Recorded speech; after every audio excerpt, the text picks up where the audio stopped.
memerintah, menyuruh, melarang. Dan kalau tabut ini dibawa di dalam peperangan selalu menang.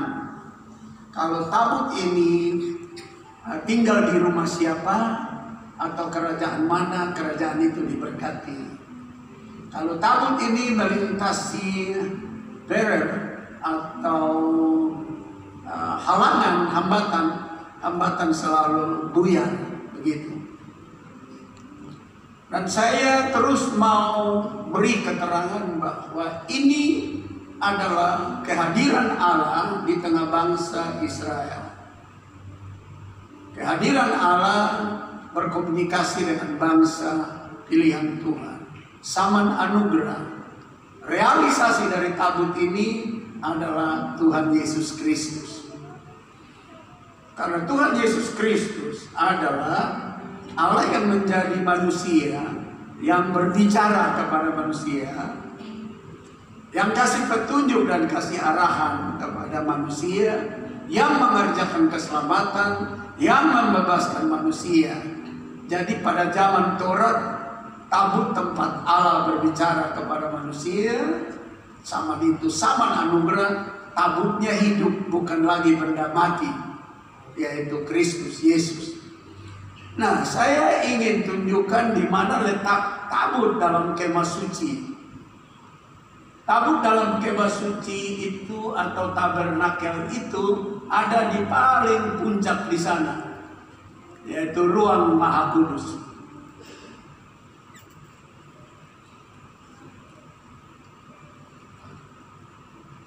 Ini yang saya mau bicara hari ini. Saya sudah beberapa kali membicarakannya, menyampaikannya, tapi hari ini saya sekali lagi. Dan di tempat Maha Kudus itu yang paling belakang itu, yang ada adalah tabut perjanjian itu. Di tempat itu sang imam besar masuk 1 kali setahun, once a year.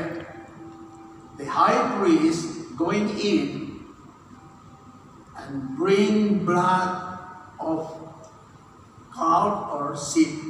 1 tahun 1 kali masuk di sana membawa darah domba atau darah binatang sebagai sarana dan alat penebusan dosa-dosa daripada bangsa Israel. Dan sebelum sampai kepada tempat Maha Kudus yang di atas itu, kita lihat bahwa kemah suci ini, soalnya ini kemah suci sudah disampaikan beberapa kali dan dari dulu sudah dijelaskan, tapi saya mau ulangi sedikit untuk kasih hidup kembali ingatan kita. Posisi dan strukturnya seperti ini. Jadi memasuki pintu gerbang yang di bawah sekali itu, yang pertama ditemui adalah ini, mezbah korban bakaran. Jadi terjemahannya di dalam kehidupan Kristiani begini. Waktu kita kenal Tuhan Yesus, kita memasuki pintu gerbang keselamatan itu, memahami akan Tuhan, yang pertama itu harus mempersembahkan hidup ini. Persembahan hidup ini yang mana? Yaitu hidup yang lama, yang dianalogikan pada zaman Taurat itu tempat pembakaran. Dan juga yang kedua, pembakaran persembahan sebagai ucapan syukur bahwa mengenal kebenaran, menyerahkan hidup. Kalau menyerahkan hidup itu berarti orang sudah mengerti, sudah paham. Itu susunan yang pertama. Itu sebabnya dalam Matius pasal 28 ayat 18, 19, 20. Ayat 18 berkata, bahwa Tuhan Yesus bilang segala kuasa di sorga, di bumi telah diserahkan kepada Dia. Dia pemegang kekuasaan. Dia Tuhan, Dia Allah. Karena dia Allah yang menjadi manusia. Dan manusia sejati dan Allah sejati. Ayat ke-19. Dia bilang, karena itu pergilah kamu ke seluruh dunia, jadikan segala bangsa muridku. Muridku itu artinya menjadi orang mengerti.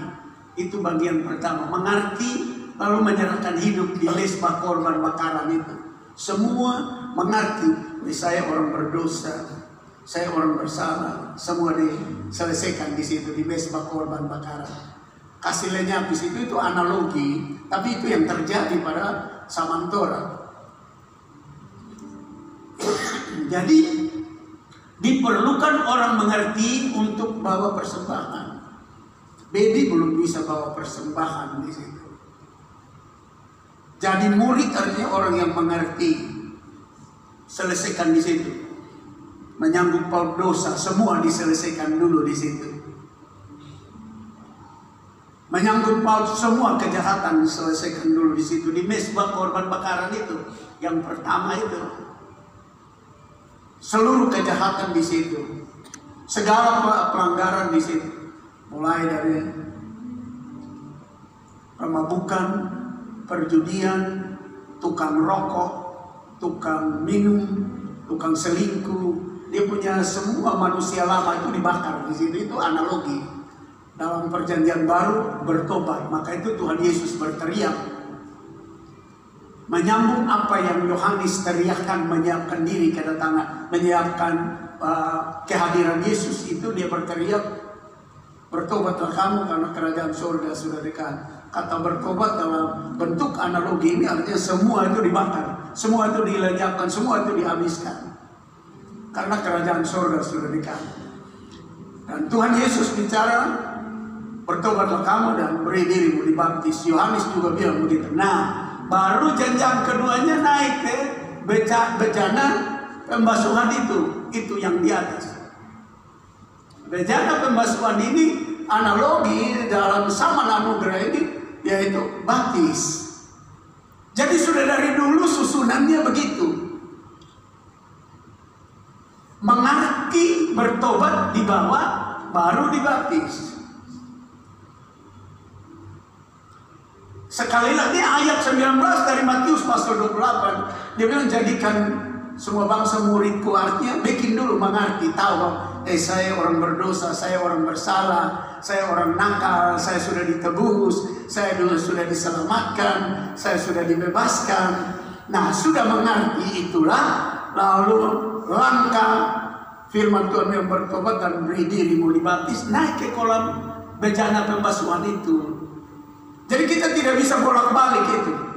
Ada organisasi gereja tertentu membaptis orang yang belum jadi murid, seperti baby. Baby belum jadi murid, dia belum tahu mana kiri, mana kanan, mana dosa, mana bukan dosa, mana yang harus dibakar, mana yang harus ditinggalkan, mana yang harus diserahkan. Dia belum tahu.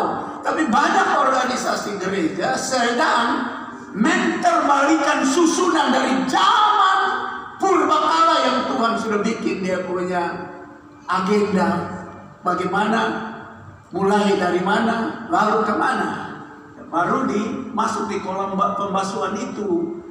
Nah, setelah ini disebut pelataran ya. Jadi dari pelataran itu lewat dari pintu gerbang itu kita lihat ada 4 tiang yang bulat di bawah itu. Dalam tafsiran teologis itu mengatakan itu adalah 4 Injil, Matius, Markus, Lukas, dan Yohanes. Berarti orang pasti mengerti Injil kalau dia mau bertobat, menyerahkan diri, lalu lanjutnya baru dia minta dibaptis, begitu.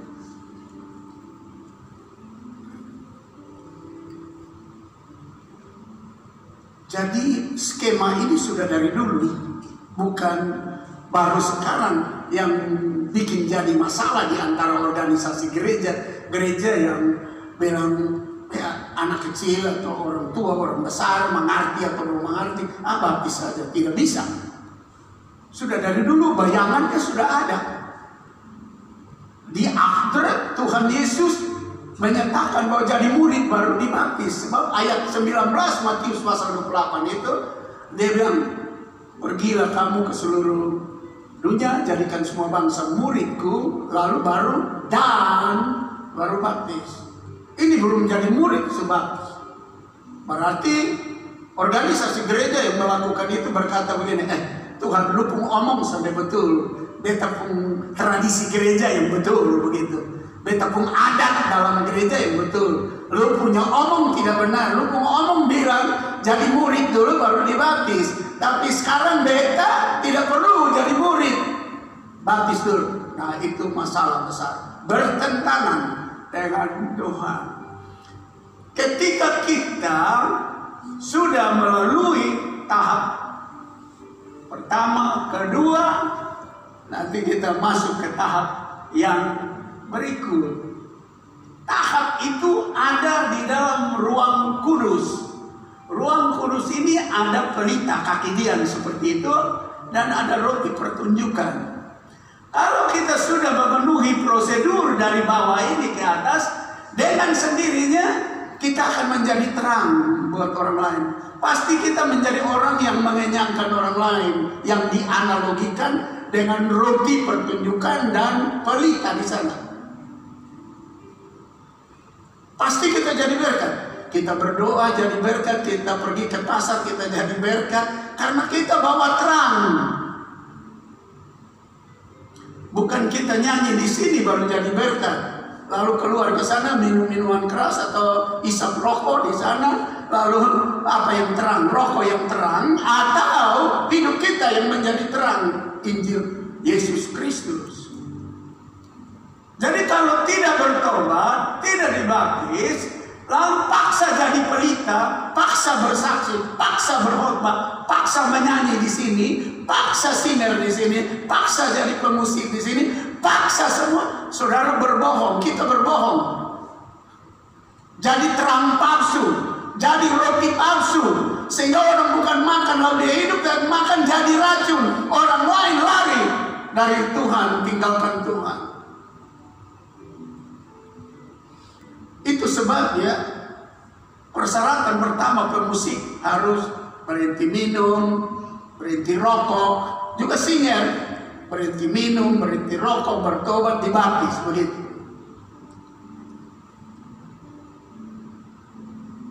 Pergaulan harus jadi terang. Pergaulan digambarkan menjadi roti yang bisa dikecap oleh orang, lalu orang kenyang. Anda Bapak Ibu lihat tahap-tahapnya. Nah, kalau sudah hidup model begini, itu lanjut ke atas ada mesbah kecil, itu disebut mesbah dupa. Baru kehidupan ini berbau harum. Karena di situ tempat dupa dan tempat kemenyan. Itu yang di atas. Kalau tidak memenuhi step-step ini, langkah-langkah ini, susah memberi keharuman kepada keluarga, susah memberi keharuman dalam gereja, susah memberi keharuman di marketplace, di family, di antara teman, di dalam pekerjaan. Susah kita munculkan bau harum sorgawi. Yang ada bau kematian, yang orang dapat bau yang membinasakan, bau yang menghancurkan. Maka itu Rasul Paulus berkata, kita ini membawa bau kehidupan, bukan bau kematian. Kenapa Rasul Paulus ngomong begitu? Itu langkahnya seperti itu. Dan bau daripada tempat pembakaran mesbah dupa di atas itu masuk ke dalam ruang Maha Kudus. Ruang Maha Kudus itu ada apa? Ada peti perjanjian. Peti perjanjian itu perwakilan daripada kehadiran Allah. Bau harum itu sampai kepada Allah, sampai kepada Tuhan, sampai kepada Trinitas Agung, sampai kepada Allah yang Maha Kuasa. Dan bau harum itu yang mengundang perlindungan, pemeliharaan, pemberkatan atas seluruh kehidupan kita. Ada amin. Berikan dulu sanjungan terbaik. Jadi saya coba memberi penyampaian secara cepat mengenai tabernakel menurut Keluaran pasal 25 dan pasal 26 itu digambarkan berbentuk seperti ini. Dan inilah langkah-langkah kehidupan Kristiani yang benar. Apalagi orang-orang karismatik Pentakosta harus memenuhi ini.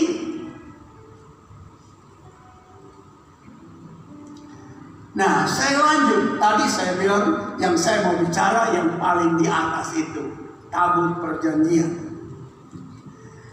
Saya baca dulu ya bacaan itu buat kita, supaya bagaimana tabut perjanjian itu di minutes, diatur, dibawa, diambil,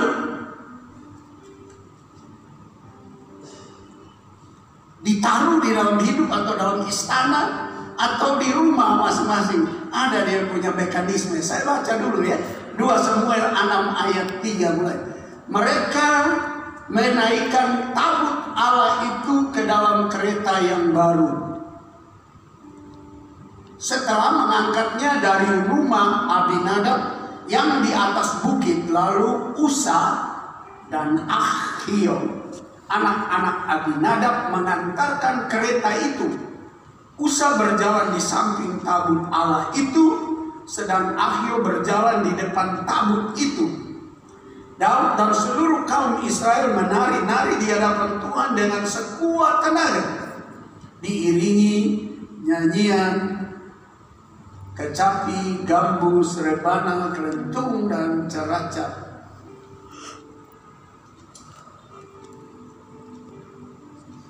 Ayat 3 sampai ayat yang ke-5 berbicara kepada kita. Daud, Usa, Ahio, dan rombongan Israel, imam-imam, mengambil tabut perjanjian sama dengan mengambil Allah, membawa Allah, rencana untuk masuk ke dalam istana Daud. Dan cara mereka membawanya, mereka pakai kereta yang baru. Lalu dikawal. Mereka kawal Tuhan Allah. Kalau omong diterjemahkan pengertian tabut Allah itu adalah Allah yang mewakili Allah, mereka kawal Allah. Lalu pengawalannya pakai foredes lagi, sebab Ahio di depan, Usa di samping tabut. Lalu bangsa Israel ikut rame-rame dari belakang, nyanyi puji Tuhan, agungkan Tuhan. Ada ibadah yang luar biasa, mengantar Tuhan, menjemput Tuhan. Tadi sesuatu yang luar biasa. Saya coba memberi keterangan itu untuk kita baca terus. Ketika mereka sampai ke tempat pengerikan Nakon, jadi sudah jalan puji Tuhan pakai musik lengkap, ada pengawalan, ada foredesnya, ada Tuhan Allah dalam gambaran tabut perjanjian ini ditaruh di atas kereta baru. Mungkin ini ide baru, pendapat baru, pemahaman baru, cara baru yang modern, barangkali kira-kira sama itu. Dan mereka pikir, wah Tuhan senang ini cara begini. Saya baca terus. Ketika mereka sampai ke tempat pengerikan Nakon, maka Usa mengulurkan tangannya, dia yang mengawal ini, kepada tabut Allah itu, lalu memegangnya. Karena lembu-lembu itu tergelincir, maka bangkitlah murka Tuhan terhadap Usa, lalu Allah membunuh dia di sana. Karena keteledorannya itu, ia mati di sana dengan dekat tabut Allah itu. Ini kalau tadi saya bilang mereka bawa Allah, mereka kawal Allah, mereka nyanyi luar biasa puji Tuhan, pakai segala macam alat musik. Mereka tempatkan tabut Allah atau Tuhan itu di kereta baru, dalam pemikiran baru, pendapat baru, ide baru, cara baru. Kalau dilihat, wah ini hal yang luar biasa. Tapi kenapa ada pertanyaan? why God kill Usa? Kenapa Allah bunuh Usa?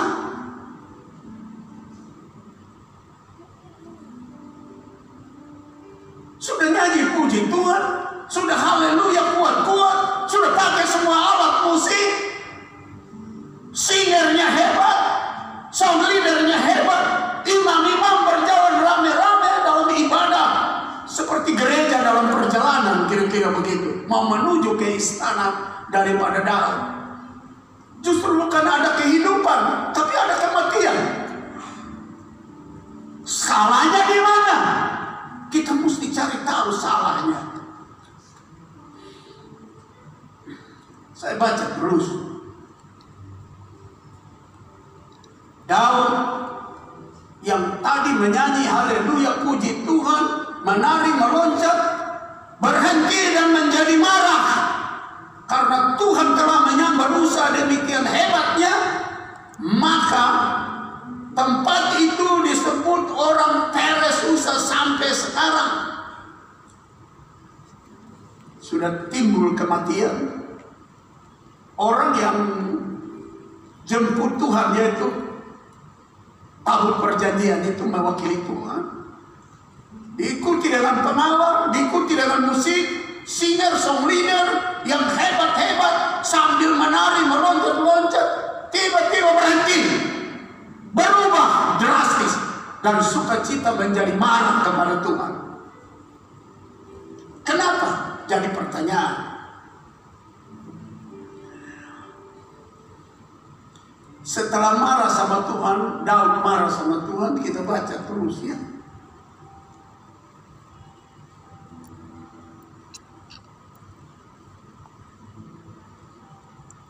Sebab itu Daud tidak mau memindahkan tabut Tuhan itu ke tempatnya, ke kota Daud, ke istananya.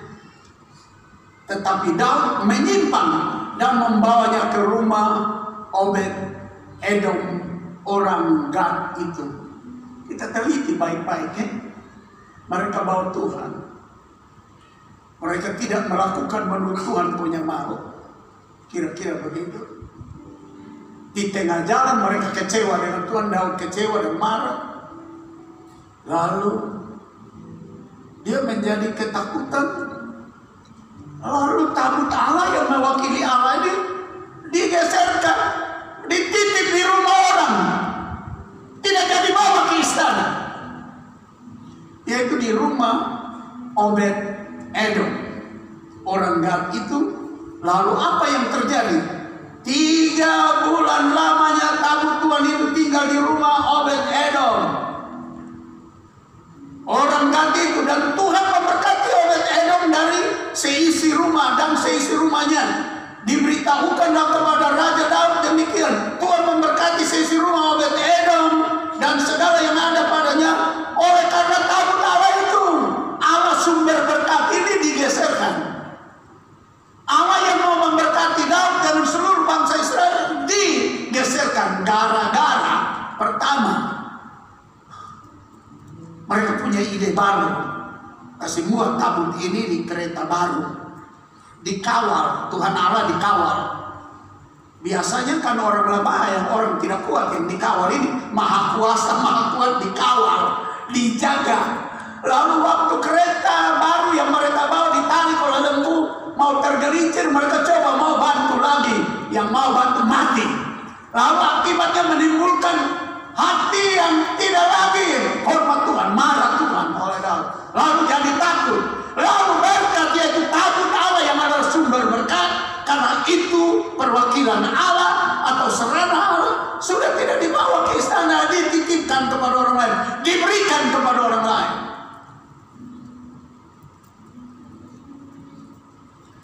Saya baca terus. Lalu Daud pergi, ayat yang ke-12, diberitahukanlah kepada Raja Daud demikian, Tuhan memberkati seisi rumah Obed Edom dan segala yang ada padanya oleh karena tabut Allah itu. Lalu Daud pergi mengangkut tabut Allah itu dari rumah Obed Edom ke kota Daud dengan sukacita. Kali ini Daud bisa berubah, bertobat kira-kira.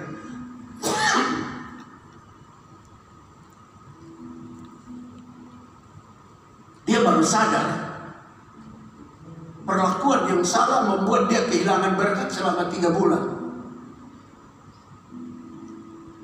Perlakuan yang salah membuat dia kehilangan kesempatan 3 bulan menikmati penyertaan pemberkatan Tuhan.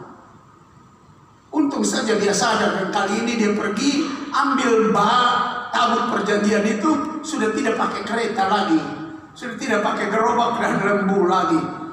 Dan dia menyadari kesalahannya, dan mari kita baca terus. Ayat 13.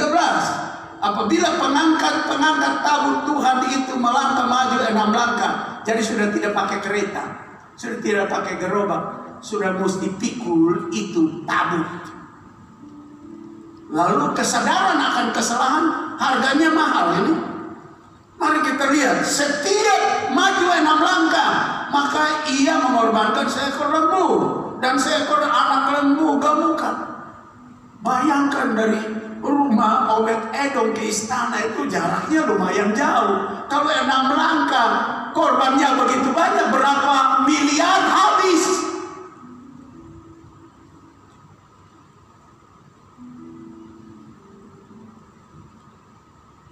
Nah, mari kita lanjut ya. Saya harap kita bisa tangkap sesuatu yang ingin disampaikan sebagai bagian penting. Persoalannya di sini, yaitu tata cara membawa dan mengangkut tabut itu yang salah, sehingga terjadi bencana.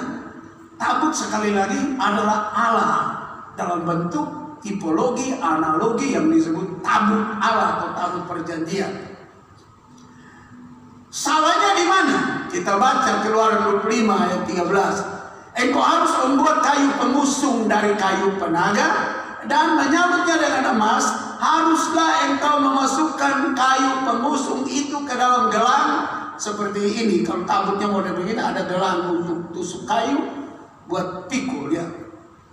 Yang salahnya bukan mereka pikul, tapi mereka bikin gerobak untuk taruh tabut Allah itu. Saya baca, haruslah engkau memasukkan kayu pengusung itu ke dalam gelang yang ada pada rusuk tabut itu, supaya dengan itu tabut dapat diangkut, bukan dengan gerobak, bukan dengan sapi tarik, tapi dengan pengusungnya. Kayu pengusung itu haruslah tetap tinggal dalam gelang itu, tidak boleh dicabut dari dalam, karena dipakai untuk angkat. Sedangkan Daud datang angkat tabut Allah ini, dia bikin gerobak, kasih naik di atas gerobak, ditarik oleh lembu. Padahal perintah Tuhan bukan begitu. Makin jelas di dalam pertama Tuarik 15 ayat 14 dan 15 berkata begini. Jadi para imam dan orang-orang Lewi menguduskan dirinya untuk mengangkut tabut Tuhan Allah Israel. Kemudian Bani Lewi mengangkat tabut Allah itu dengan gandar pengusung di atas bahu mereka, seperti yang diperintahkan Musa sesuai dengan firman Tuhan. Nah, masalahnya di sini.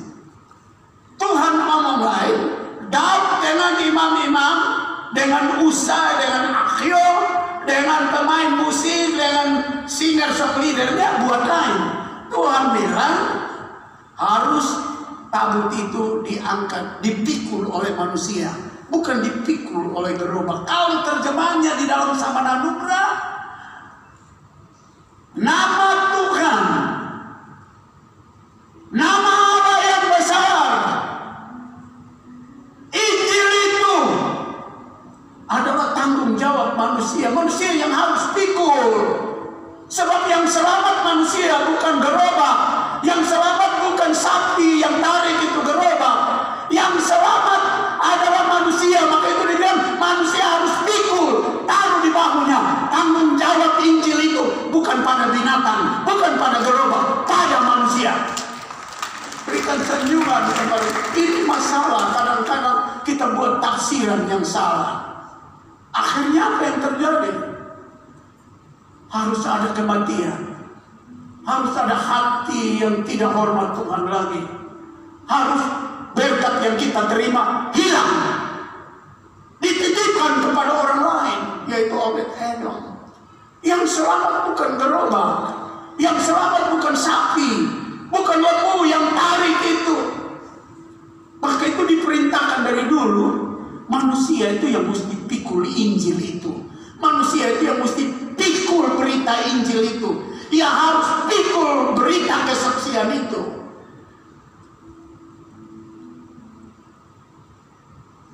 Itu sebabnya Usa mati. Itu sebabnya tadi Daud menari-nari berubah menjadi musuh dengan Tuhan. Berubah menjadi ketakutan. Berubah menjadi Tuhan dititipkan di rumah Obed-Edom. Tidak dibawa lagi ke istana. Dari awal saya sudah sampaikan bahwa ketika kita bilang menyanyi puji Tuhan, menyembah Tuhan, tapi tidak melakukan firman Tuhan, harga yang pertama adalah maut, kematian. Harga yang kedua, kalau diberi kesempatan hidup, kita menjadi orang yang undur dari Tuhan. Harga yang ketiga, berkat yang harus kita terima, jadinya dititipkan kepada orang lain. Saya baca sekali lagi. Kamu ayat 15 dari pertama Tuaris 15. Kemudian Bani Lewi mengangkat tabut Allah itu dengan gandar pengusungnya. Gandar pengusungnya itu di atas bahu mereka. Seperti yang diperintahkan Musa sesuai dengan firman Tuhan. Dan Tuhan perintah, jangan taruh di atas gerobak. Walaupun itu gerobak baru, ide baru, pikiran baru, pikiran cemerlang, hebat, Anda pintar, Anda pandai, kita pandai, organisasi gereja pandai, tapi tidak boleh intervensi keputusan Tuhan.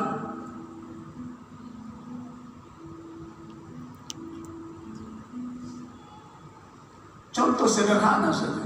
Hari-hari belakangan ini makin kita tahu organisasi-organisasi gereja makin membandel dengan Tuhan. Tadi saya sudah bilang Matius pasal 28 ayat 19 berkata, bikin jadi murid baru baptis. Kita rubah, baptis dulu. Tidak tahu dia mau jadi murid atau tidak, baptis dulu. Masih bodoh, masih kencing di popok, masih tidak tahu, hanya tahu nangis, tahu minta susu, hanya berteriak kalau sakit. Dan dia belum jadi murid. Murid itu sekolah, belajar, mengerti, baru dibaptis. Banyak orang menyanyi puji Tuhan dalam gereja, tapi undang-undang regulasi Tuhan dilawan. Sama seperti Daud dengan Usa dan Akhio dan rombongan Israel, singer song leader. Dan saya juga mau kasih ingat singer song leader. Kalau Anda singer di sini, hati-hati, ketahuan Anda merokok atau minuman keras, saudara geser dari pelayanan. Saudara tidak taat kepada firman Allah. Apalagi kalau selingkuh, apalagi ganggu istri orang, apalagi hidup free sex di luar. Sebab nanti harganya mahal. Anda mati. Kedua, Anda akan jadi musuh dan seteru. Ketiga, berkat yang Anda harus dapat tertitip kepada orang lain. Anda tidak bisa menerima, sehingga Anda banting tulang sampai habis-habisan. Anda hanya terus ada dalam pengeluhan. Karena tabut dititip di rumah Obed-Edom, tidak dibawa ke istana Daud. Nanti baru Daud sadar, wah, saya tidak diberkati. Baru dia pergi cari. Untung masih ada kesempatan cari. Kalau semati mau bikin apa?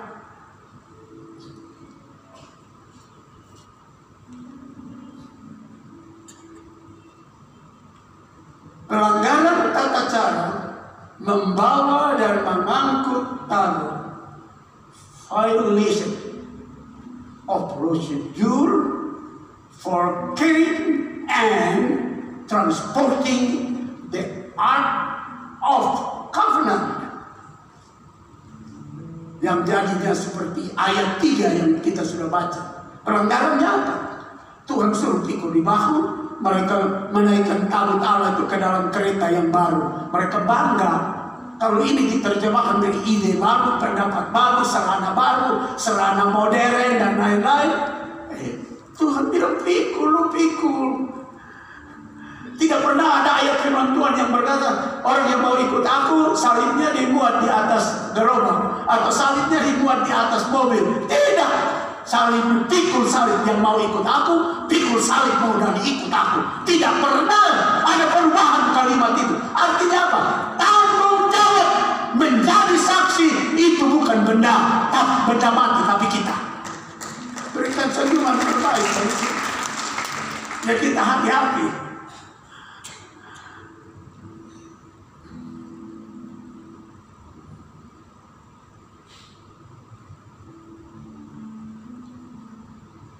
Kalau kita pakai anting-anting, salib, kalung salib, gelang salib, atau salib, tidak salah, itu baik.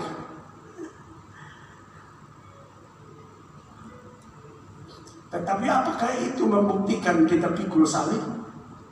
Nonsense, nothing, tidak. Sebab kalau saudara nonton film di video-video, yang pakai salib banyak dari pembunuh.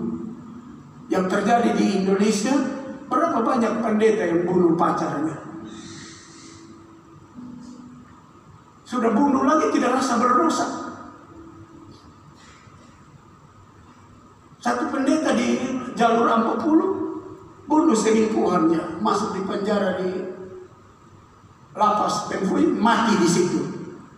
Jatuh hukuman tidak tahu berapa puluh tahun. Saya dengar hukuman mati, tapi baru saya dengar bilang hukuman berapa puluh tahun, tapi sebelum selesai dia mati di penjara. Jadi kalau ada salib di badan, ada salib di rumah kita, tidak serta-merta mengatakan kita ada pikul tabut Allah. Tidak.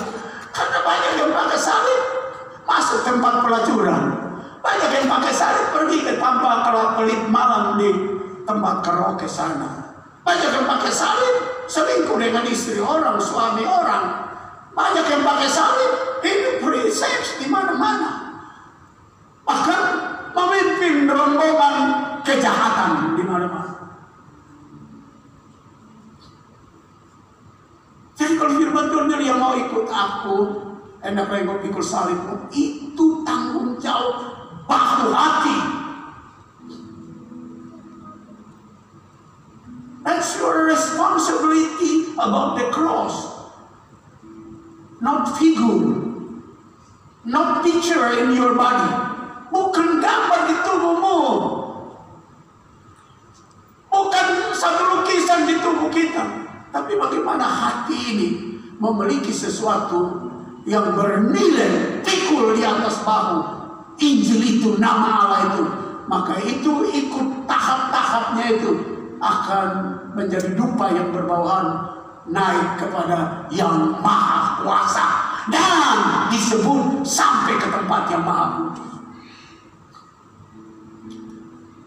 Masalahnya di sini, suruh pikul dia bikin kereta baru.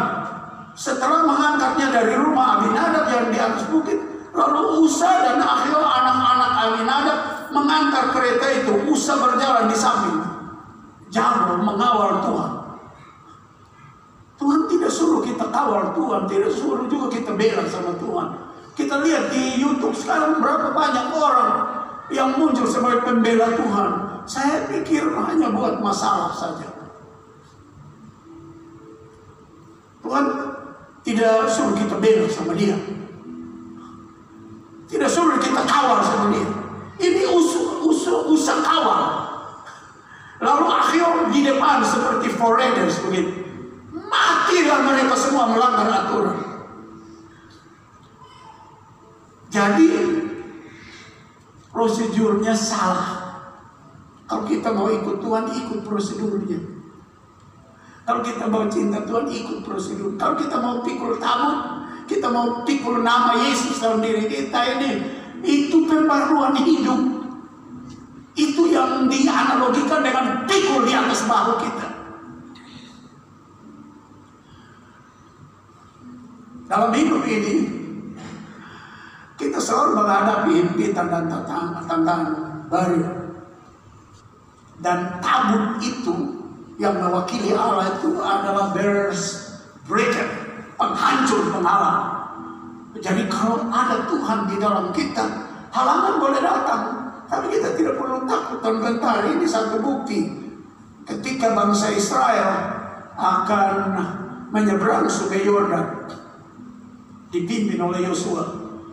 Dalam Yosua 3 ayat 11, mulai sesungguhnya tabut perjanjian Tuhan semesta bumi berjalan menyeberang di depan kamu masuk ke Sungai Yordan. Maka sekarang pilihlah 12 orang dari suku-suku Israel, seorang dari tiap-tiap suku. Segera sesudah kaki para, ayat 13, segera sesudah kaki para imam pengangkat tabut Tuhan itu, Tuhan semesta bumi, berhenti di dalam air Sungai Yordan yang menghalangi mereka untuk menyeberang, penghalang untuk mereka menyeberang, maka air Sungai Yordan itu akan terputus. Penghalang putus.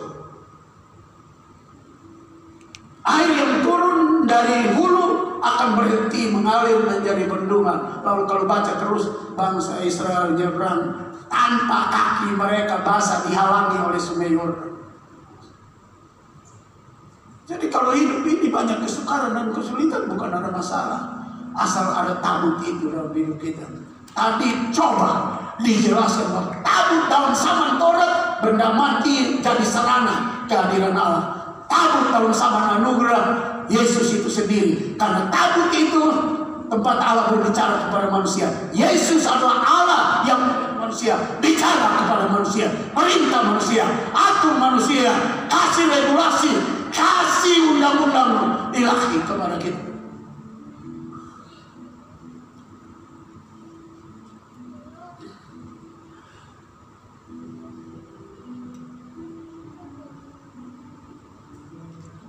Keluaran 25 ayat 21. Haruslah kau letakkan tutup pendamaian itu di atas tabut, dan dalam tabut itu engkau harus menaruh loh hukum yang akan kuberikan kepadamu, dan di sanalah aku akan bertemu dengan engkau, dan dari atas tutup pendamaian itu, dari antara kedua kerub yang ada di atas tabut hukum itu, aku akan berbicara dengan engkau tentang segala sesuatu yang akan kuperintahkan kepadamu untuk disampaikan kepada bangsa, kepada orang Israel. Jadi tabut itu tempat Tuhan Allah bicara. Yesus itu adalah Allah yang hadir untuk berbicara kepada kita. Jadi dulu tabutnya dari kayu, dari emas, dari kayu yang disalut emas. Sekarang Yesus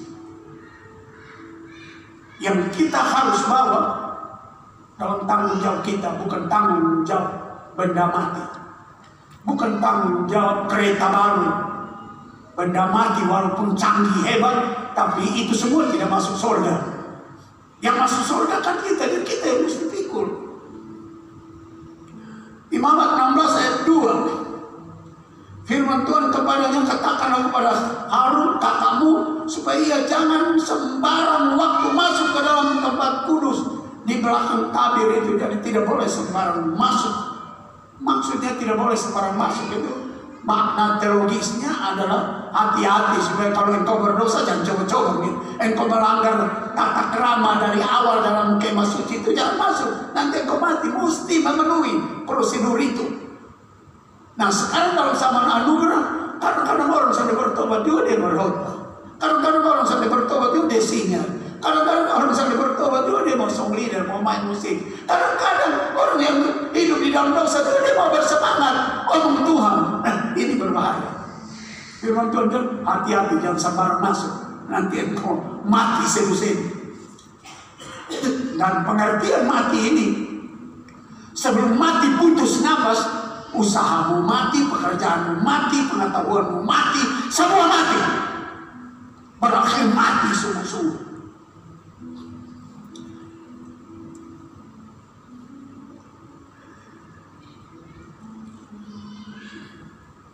Bilangan 7 ayat 89, apabila Musa masuk ke dalam kemah pertemuan untuk berbicara dengan dia, yaitu dengan Allah, maka ia mendengar suara yang berfirman kepadanya dari atas tutup perdamaian yang di atas tabut hukum Allah dari antara kedua kerub itu.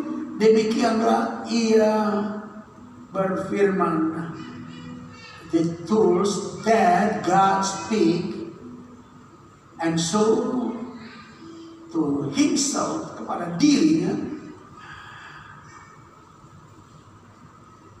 yaitu the Ark of Covenant, yaitu tabut perjanjian. Nah, sekarang saya mau antar kita.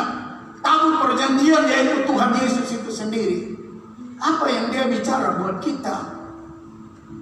Nah, what God speak to His people in the New Testament, particularly in the Gospel of John, there have 7 sentences about Akulah, I am.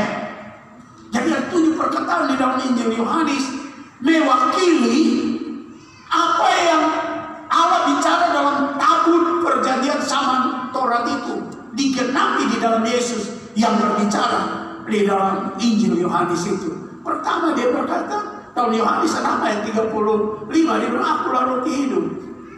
Itu yang dia bicara. Kalau dia roti hidup, masa kita semua ini lapar? Pasti kita tidak akan lapar.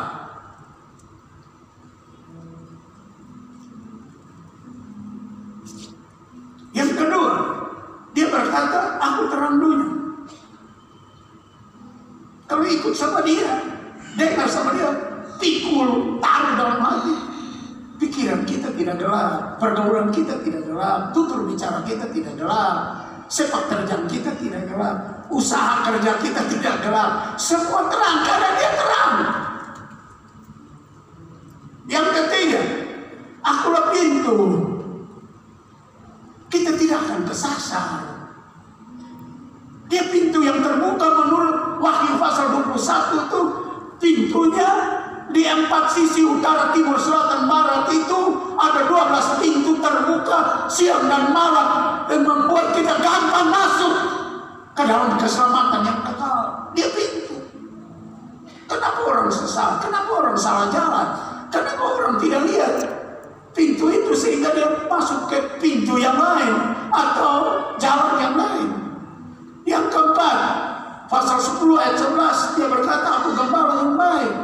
Masa ada orang sesat, gembala baik sedang mengawal kita, bawa kita kepada rumput air tenang menurut Mazmur pasal 23. Lalu dalam catatan Yohanes 10 ini digenapi, dia gembala yang baik. Kita tidak akan sesat. Lalu yang kelima, Yohanes 11:25, akulah kebangkitan dan hidup. Takut apa dengan kematian? Mati hari ini, besok, minggu depan, tahun depan, bulan depan, kapan saja, tidak ada kegentaran buat orang yang memiliki Tuhan. Tak usah pikir mati, penyakit kalau mau mati, lalu bilang sama Tuhan, saya punya anak masih kecil. Kau perhatikan kepung anak lebih dari Tuhan perhatikan kepung anak. Saya punya anak belum nikah, saya punya anak belum selesai kuliah.